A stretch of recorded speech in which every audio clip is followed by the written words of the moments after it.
Hi everybody, I'm so excited that you're coming back and you're joining me on another adventure, another home improvement. Today I'm talking about gardening because it's almost gardening season and it's almost here. I'm so excited. I've been planting my garden now for probably about 2 to 3 months. Just ordered my seeds in January. They came. I have all these beautiful packets of seeds. I've got zinnias and beets. I have these gorgeous red peppers, or actually they're purple peppers. I have feverfew. I've got cumin. I even have these beautiful, look at these, hollyhocks. They are absolutely stunning. So when we talk about starting a garden, does it intimidate you? Are you excited about it? What is it that you like about having a garden? What is it that you don't like about having a garden? Have you even thought about having a garden yet? Or is it something you're still thinking about? These are all questions to ask yourself, and they're all perfectly fine. If you've never gardened before, don't be intimidated. It's a great time to start. I know a lot of people last year started gardening because of the pandemic, and they were so happy that they did. They had had beautiful yields. But the funny thing was, long-term gardeners last year had an awful time. So I don't know what that's about. Like ourselves, we plant usually, I guess we've been planting gardens now for about 10 years, and last year was by far the worst one that we've ever had. You win some, you lose some. But when I start to plant a garden, there's a few books that I always pick up. This is what I have in my garden library. I have Lasagna Gardening by Patricia Lanza, and her method is to layer layers of pretty much like compost, and you never have to till the ground. So you might use newspaper and cardboard and compost and manure and leaves, and you create this beautiful lasagna style that you can then inject your seeds or inject your plants down into, so you never have to till the ground up. You can even see down here in the book that she has a layer of grass. So she just put these layers directly on the grass and never had to till or sod anything. That's why I like this book. So if you're just starting out, don't forget that you can start like this. You don't have to have a tiller, and you don't have to go to big lengths to have a great garden. Another book that I love, and this one is my absolute favorite. It's called The Joy of Gardening. It's by Dick Raymond. This man is a genius. I believe that he's in the Vermont area, if I'm not mistaken, somewhere up in that northeast area. And he is just a wizard when it comes to gardening. He talks about doing wide rows and broadcasting your seed and using a rake to actually thin your seedlings down. His methods are pretty cool, and we tried them 2 years ago and last year. And again, last year was just a bummer year for many of us, but the year before, his methods worked great, and we canned tons of food. My other thing that I reach for is Back to the Basics. This is a good book for canning, for kind of homesteading ideas, and how to maybe like make your plot of land, however big or small your plot is, work for your family. And not just be something that's beautiful, but something that is actually productive and you can produce food on and you can produce for your family. Even if it's just a small amount. You know, sometimes that small amount makes you feel so great about yourself. Not to mention, gardening is therapy. So when you think of gardening, don't be intimidated by it, but be excited that you can be a part of God's creation, and you can be a part of furthering His creation with beautiful plants and vegetables and flowers.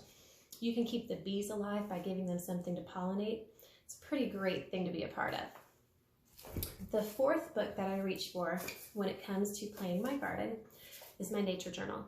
Now, I've been keeping a nature journal for a few years, and the thing that I like about it is you can keep track of things that you see, of different types of flowers that you come by, of what the seasons are like at different months. You can also keep track of the different names. Maybe there's some names of flowers that you want to be a part of, that you want to incorporate in your garden over the years.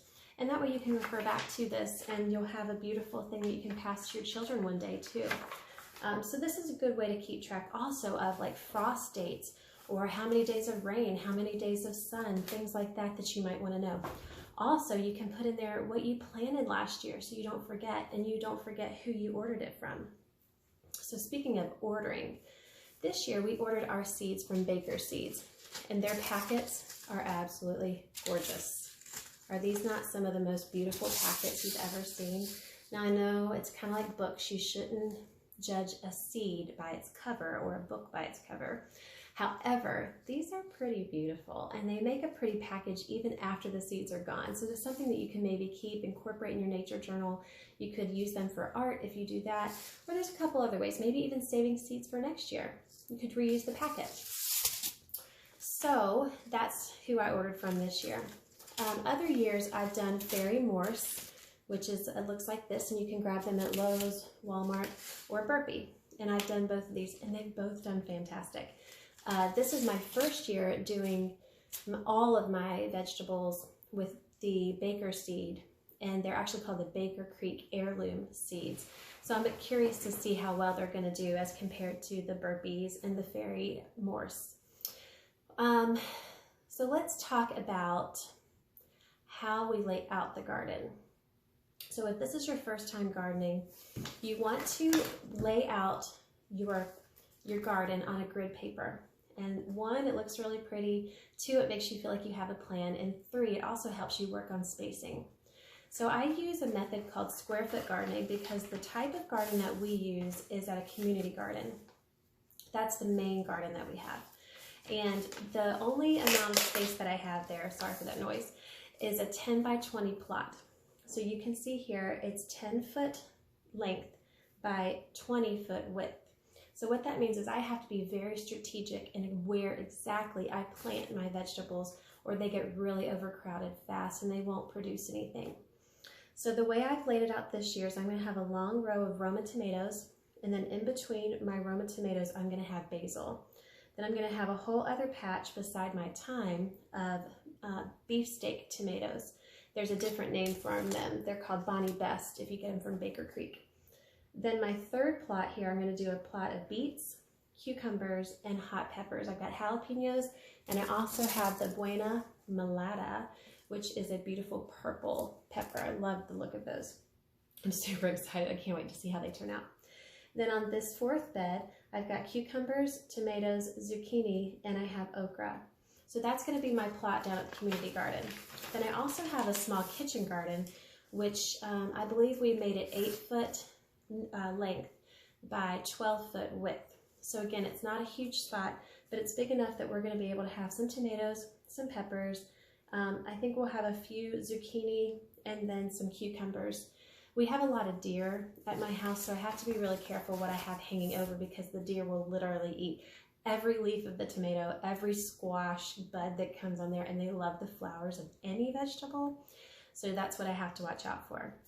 So I'm going to turn the camera around and I'll show you what it is that I'm going to start from seed inside now and what I'm going to start directly into the ground come May when there's no frost warnings or anything like that. There's a few of the vegetables that we'll be able to start in April, like lettuces, radishes. I think even the beets you can start in April, so when the frost is still possibly there, but it's not as strong of a warning. But at most things you're going to wait till May, right around Mother's Day, to put in the ground. So let me flip you around. Here are the seeds that I sowed directly into these little pots now. And the reason that you would sow some now is because some of them do better if you let them grow indoors for a while underneath the grow light before you put them outside. So for example, I've got cumin, feverfew, the Buena Mulata peppers, which are gorgeous, hollyhock, Texas early green onions, jalapenos, and then 3 different varieties of tomatoes. The Martino's Roma, by the way, which is what is here, are amazing. They're easy to can, and also I'll share a recipe with you closer to, and maybe I'll even show you a canning video. But if you stick these with basil, chopped garlic, and olive oil, mix them up, place them on a cookie sheet, and then roast them for about 10 minutes. Then you can can them directly, but before you can them, their skins will just slide right off, and then you can just plunk them straight into the canning jar. They're pretty great. The seeds that we're going to do direct sow, which means we're going to stick these seeds directly into the ground once the chance of frost is low or gone. I've got radishes, green beans, lettuce, pickling cucumbers, zinnias, 2 different ones. I have loofah gourds, beets, more lettuce, I have regular cucumbers, okra, and zucchini. So these are the things that we're going to put directly into the ground. And some of them you put in earlier and some you put later. For example, this one here, you just have to wait until the danger of frost is gone. So it says it right there. And you can look at the little map and find where your state is, and then you can find out which region you're in as far as when you're frost. So like here, Virginia, it says February to April, and then again in August to October. So we actually get 2 seasons where we can harvest and grow radishes. This year, to sow our seeds indoors, we bought these little plastic trays, and I got them from Walmart. It came with over 75, but they came from True Leaf Market. It took forever for them to come. So next time I think I'll order directly from this market. The reason it took so long is they were coming from Utah, and that's a long way to come from Utah to Virginia. So what I'll show you next is how to actually sow your seeds that you're going to start indoors, and it's just going to be a quick little video that you can watch. The only tip that I have for you is get your seed starting mix, wet it, so make sure you pour some water into it. Then you're going to pack it into your trays, and you're going to look at the back of your packet to find out how deep you need to plant it. So here it says 1/4 inch for the Texas early onions. So you're only going to put that in about this far into the dirt. So let's watch that, and then I'll show you what the seedlings look like in my window.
So after we get the seeds all put into their little containers and we filled the boxes with soil, then I plunk down the little seeds and I place them on trays. Sometimes I've used the actual container, and this time I'm trying the lids. It just depends on what type of container we use.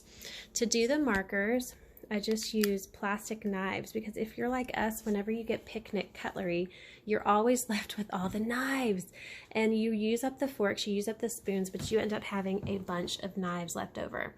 So this is how we have that, and the reason that I have them on here is I'll be able to hang a grow light down, and then I'll be able to put the light on these. Now when your seedlings are growing like this and they have not yet sprouted, they actually don't need light, they need heat. So we use a little space heater a couple hours a day on the seedlings, and that has worked out really well to keep them warm. You can also buy a grow mat, and that works out really good too. Most people like the grow mat. For us, we try to keep it as cost effective as possible and use what we have. So for us, we use a space heater. So once we want to put the grow light on, then I'm just going to use this kind of grow light to hang over the top of there, and then I'll be able to give them the light that they need. Plus we have a south facing sun, so they're going to get lots of light both ways. Now if you only use a light though from the window, they can get leggy, which just means that they get kind of spindly and they get long, but not really long, and they don't fill out. So that's why the grow light is nice, because you can hang this closer to the actual seedling and they'll grow fuller instead of straight up. And this kind of light I have from Hyper Tough. It's from Walmart, and it was only $12.50. So that's a win-win, because again, what's the point of gardening if it costs you a bunch of money? You could just go and buy the food, right? So gardening needs to be cost effective, and it needs to be easy. So I hope that I made this a little easier for you, and that you feel like you can take on the challenge of growing your own vegetables, starting your garden, and getting out there and just trying it, and have fun while you try. Blessings to you all.